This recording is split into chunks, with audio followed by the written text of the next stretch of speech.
Holly Wang joins us now. She's a professor in the Agricultural Economics Department at Purdue University.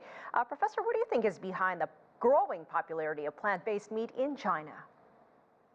Very interesting. Same as the rest of the world, that Chinese young people are thinking beyond their traditional lives.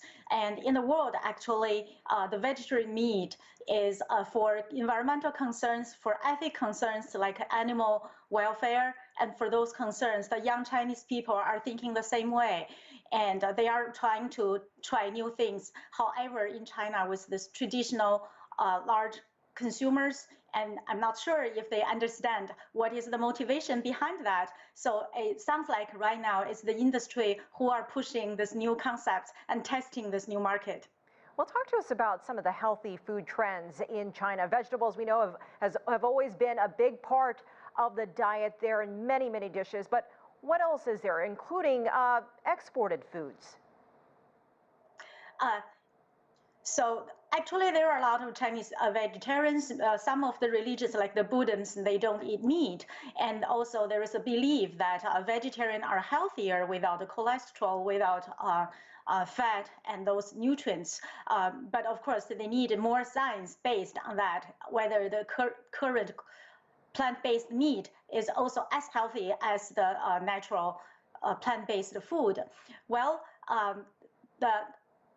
are you talking about the export food, Chinese food export outside, or the actually imported food into China? Food going into China from outside China.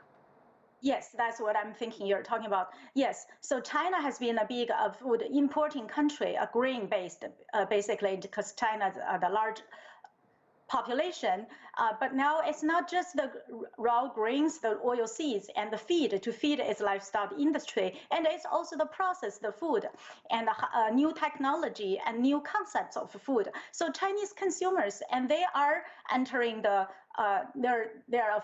it's affordable. I mean, they're middle class with enough income to try this new food that's getting popular in the world, so they don't want to be left behind.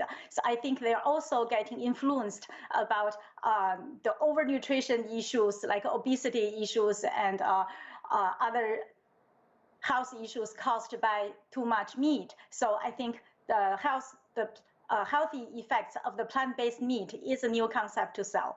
And we saw in our story that this is growing in bigger cities. It's more popular. But what do you think it'll take to move some of this plant-based meat into other parts of the country, some of the smaller cities, and getting people there to try it? Is it accessibility? And also the cuisine. And looks so far, the plant-based meat are for the minced meat only, sausages, meatballs, and chicken nuggets or hamburgers. And so the traditional Chinese cuisine, they're using different way of cutting the whole piece, like sliced, shredded, and shaved, and different shapes. So I think the manufacturers need a long way to go. So, but I think the Chinese manufacturers are also making a good effort. Like I just heard that they're using the plant-based meat for their traditional dumpling fillings and egg roll fillers. These are all like minced meat. I think for that, and again, these are processed in restaurants, and it's not as easy in small towns as in large cities. I know I will definitely try it. Professor Holly Wang, thank you so much for joining us. We appreciate it.